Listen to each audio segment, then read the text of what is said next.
எதற்காக இந்த cable TV operator அழைத்தார்கள் யோசித்தேன். நீண்டகால யோசனைகள் ஞானம் வந்தது. நானும் உங்களோடு அமர்ந்திருக்க வேண்டியவன். ஒரு 20 ஆண்டுகள் முன்பு நான் படித்து கொண்டு வந்தவன் நிறைய தொழில் ஆசைப்பட்டேன். அதுல கேபிள் டிவியும் ஒன்று. சொந்தமாக ஒரு மாவட்ட சேனல் ஆரம்பிக்க வேண்டும். அப்போ இந்த நிறைய மாவட்ட சேனல் உங்களுக்கு தெரியும். நானும் ஏன் ஆரம்பிக்கூடாது ஒரு பெரிய ப்ராஜெக்டே போட்டேன். அப்ப யாரோ என்னோட மைண்ட் கண்டுபிடிச்சுதான் கொஞ்சம் கூப்பிட்டுருக்காங்க. இது ஒரு மருத்துவ மாநாடு என்று சொல்லலாம். கேபிள் டிவி ஆபரேட்டருக்கும் மருத்துவத்துக்கு என்ன சம்பந்தம்? நான் கடைசியில் வருகிறேன். இது ஒரு மருத்துவ மாநாடு, ஞாபகம் வைத்துக் கொள்ளுங்கள். நான் கடைசியில் அந்த சப்ஜெக்டுக்கு வருகிறேன். தலைமுறையை 3 முறையாக பிரிக்கின்றார். தலைமுறை எக்ஸ், தலைமுறை ஒய், தலைமுறை Z. தலைமுறை எக்ஸ் என்பது 1965 80 பிறந்தவர்கள். இங்கே சில பேர் இருக்கலாம். தலைமுறை ஒய் என்பது 81 96 பிறந்தவர்கள். தலைமுறை எக்ஸ் Z என்பது 96 2012 வரைக்கும் பிறந்தவர்கள். அங்க கொண்டு பேர் இருக்கலாம் நினைக்கிறேன்.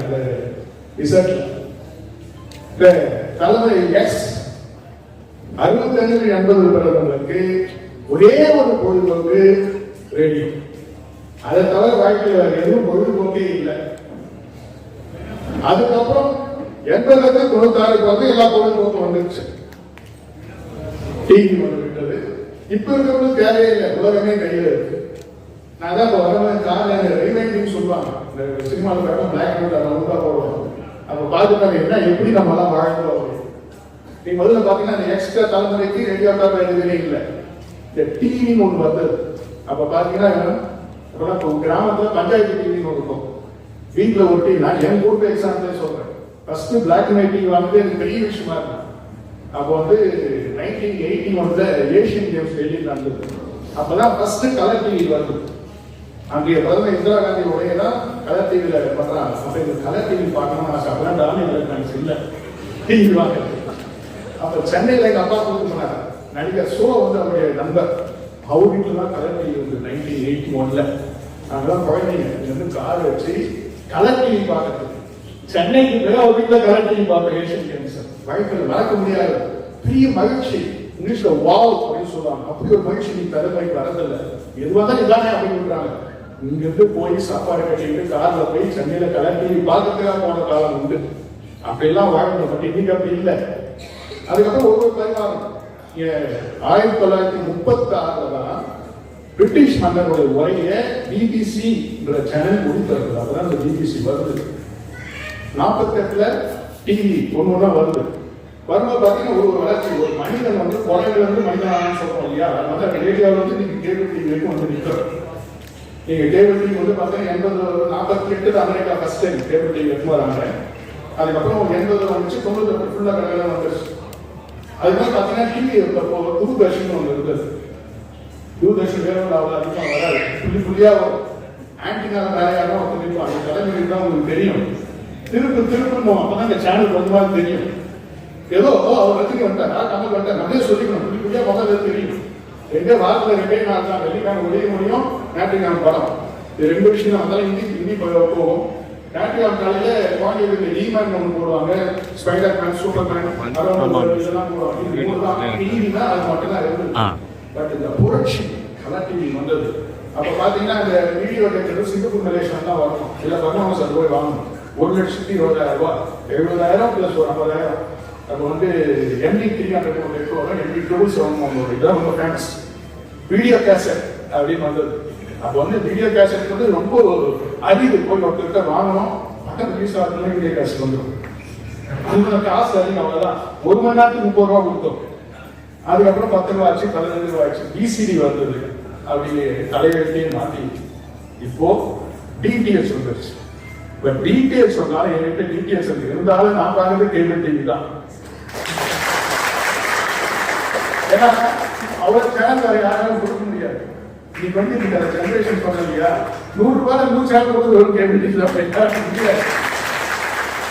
ஜெனரேஷன் சொல்லும் போது இன்னைக்கு இருக்க ஜெனரேஷன் சத்து வந்து ரொம்ப கம்மி. ஒன்னுத்துல விளம்பரம் வந்தா உடனே அடைச்சிச்சாங்க. நான் ஒரு நாளைக்கு 9 நியூஸ் பேப்பர் படிக்கிறேன். காலையில் 6 பேப்பர், மாலையில் 3 பேப்பர் படிச்சாதான் ஒரு செய்தி என்னால் அனலைஸ் பண்ணணும். இது உண்மை போய் எடுக்கணும். ஆனா நியூஸ் சேனல் வந்து என்னைக்கு இப்பதான் அவர் சொன்னார். அந்த நியூஸ் சேனல் நம்ம 24/7 பார்த்தீங்கன்னா பக்கத்து வந்து பக்கத்து நாட்டுக்கு நியூஸ் வந்துருக்கு. 10 நிமிஷம் மொத்த நியூஸும் பார்த்தாரு. எனக்கு ரொம்ப இப்பதான் சொன்னார் அசோசியேட் சேனல் ரொம்ப யூஸ்ஃபுல்லா இருந்தது. அந்த சேனல் எப்போ பார்த்தாலும் பார்ப்பேன். ஏன்னா நமக்கு எல்லா நியூஸும் வந்துருது. அது நியூஸ் தெரிஞ்சுக்கிறதுக்கே பெரிய விஷயமா இருக்கு. இன்றைய தலைமுறைக்கு பொறுமை இல்லை. அந்த நாட்டில் பொறுமையை எப்போ வெளிநாட்டு வருவோம், எப்போ நாட்டுக்கு படம் பார்க்கலாம் தான் போய் உலகமே கையில் வந்துருச்சு. உடனே நெக்ஸ்ட் போயிடுறாங்க. பட் இந்த கேள்வி கேள்வின்றது எல்லா ஒர்க்கும் போயிடும். இது வந்து வெளியில் எல்லாருக்கும் வந்து கேள்வி ரொம்ப யூஸ்ஃபுல்லா இருக்கு. பட் இவ்வளவு எதுக்காக பண்றோம்? இவ்வளவு கஷ்டப்படுறீங்க, ஒரு நிறைய குறைகள்லாம் ரெடியூஸ் இவ்வளவு கஷ்டப்பட்டனால மேல வந்து ஒரு கார்பரேட்டை இருந்து ஒரு அசோசியேஷன் வந்து பெரிய விஷயம். ரெஃபரன்ஸ் சொல்லுவாங்க இல்லையா, இந்த சோப்பு ஷாம்புலாம் இருக்கிறது எப்படி யாருக்காகவோ யாரோ வேலை செய்யறாங்க. அந்த காலத்துல பிரிட்டிஷ் நம்ம ரத்தத்தை உறிஞ்சி எடுத்தாங்க. அதே மாதிரி தான் நீங்க வந்து கார்பரேட் கம்பெனி எல்லாம் நிறைய கம்பெனிஸ் இருக்கு. எல்லாம் ஒரு டீலரை போடுறாங்க. இவங்க கஷ்டப்பட்டாலும் மனதில் போகுது. ஏன் அதை நாம பண்ணக்கூடாதுன்னா நீங்க சேனல் ஆரம்பிச்சிருக்கீங்க. நல்ல விஷயம். யாருக்கோ வேலை ஓடுங்க ஏன் சேனல் அதான் சொல்ல தனியாக ஆரம்பிக்காத. எப்பவுமே சொல்லுவாங்க ஒரு ஊர்ல தேர்தல் ஊர் கூடி தான் தேர்தல் ஊர் கூடி தேர்தல் எல்லாரும் ஒன்னா சேர்ந்து ஒரு சேனல் ஆரம்பிச்சிருக்கீங்க. இது என்னோட சேனல் ஓனர்ஷிப். நானும் முதலாளி. எவ்வளவு பர்சன்டேஜ் முடியல நானும் இந்த சேனலுக்கு முதலாளி. யாருக்கும் ஏன் நான் கஷ்டப்படணும்? ஏன்னா இப்போ கூட கேபிள் கட்டணும், இந்த அரசாங்கம் அந்த கேபிள் கட்டணும், இந்த அரசாங்கம் அந்த கேபிள் கட்டணும், பிரச்சனை இல்லை. நானே முதலாளி, நானே சேனல், நானே கேபிள் புரிஞ்சிருச்சு. அது ரொம்ப நல்ல நீங்க எடுத்தது. ஆனால் இவ்வளவு கஷ்டப்பட்டது எதற்காக? நன்றாக இருக்க வேண்டும், குடும்பம் நன்றாக இருக்க வேண்டும். ஒரு மனிதனுக்கு தேவையான 3 விஷயம் தான். உண்ண உணவு, உடுக்க உடை, இருக்கிற இடம். இதற்காக தான் இவ்வளவு கஷ்டப்படும். நீங்க அந்த பாப்பநாசன் கமல் சார் படம் பார்த்துருப்பீங்க. ஒரு கேபிள் டிவி ஆபரேட்டர்னா என்ன படத்துல காட்டியிருப்பாங்க. அவர் படம் பார்த்தே படத்தை முடிச்சுட்டார். அதை நம்ம எப்படி மேனேஜ் பண்றோம்? மருந்துக்கும் மருந்து நிறுவனத்துக்கு நான் வித்தியாசம். டைம் மேனேஜ்மெண்ட் மனுஷனால முடியும். நான் எனக்கு பிஸின்ற வார்த்தையை நான் சொல்ல விட்டுட்டேன். டைம் மேனேஜ்மெண்ட் நமக்கு தெரியல, அவ்வளவுதான். 24 மணி நேரம் தான் எல்லாருக்கும் இருக்கு. அதை நம்ம எப்படி மேனேஜ் பண்றோம்? அதுல உங்களுக்கு ஒரு மரத்தை செலவழிங்க. உங்களுக்கு நீங்க நல்லா இருந்தால் குடும்பம் நல்லா இருக்கும். அதனால தினமும் காலை நீங்க வந்து சைக்கிள்ல போவாதீங்க, நடந்து போங்க. அதே பெரிய உடற்பயிற்சி தான். ஒரு 2 பேர் நடந்து போங்க. கஸ்டமர் மீட் பண்ணுங்க. Customer is our god. அதானே எல்லாரும் சொல்றேன். Customer is our god. செய்யும் தொழிலே தெய்வம். அவ்வளவுதான். இது 2 தான் வாழ்க்கையில முக்கியம். இன்னும் நடங்க. போய் 10 பேர்கிட்ட பேசுங்க. அந்த சாட்டிஸ்பேக்ஷன் உங்களுக்கு இருந்து வராது. இப்போ இந்த ஹோட்டல் பிசினஸ்ல வந்து சாட்டிஸ்பேக்ஷன் உண்டு. ஒரு ஹோட்டல் ஒருத்தர் சாப்பிட்டு போனோம்னா மகிழ்ச்சியாக நல்லா சாப்பாடு சாப்பிட்டா பெரிய சாட்டிஸ்பேக்ஷன். அது மாதிரி தான் நீங்க போனீங்கன்னா கேபிள் அப்படின்னா சேனல் நல்லா இருந்துச்சு பார்த்து பெரிய சாட்டிஸ்பேக்ஷன். அதுக்கு எந்த காசு உங்களுக்கு ஈக்குவலண்டே கிடையாது. தினமும் உடற்பயிற்சி செய்யுங்கள், மனப்பயிற்சி செய்யுங்கள். நீங்க நன்றாக இருந்தால் குடும்பம் நன்றாக இருக்கும். குடும்பத்துக்கு ஏதோ வாரத்தில் 1 நாள் என்ன வெளியே கூப்பிட்டு போங்க. நீங்களே சினிமா போடுறீங்க, நான் வேணும்னு சொல்றேன். வெளியே என்ன கூப்பிட்டு போங்க, அவங்களோட இருக்கேன், பார்த்துட்டு போங்க. ஏன்னா வெளியே கோயிலுக்கு கூப்பிட்டு போங்க.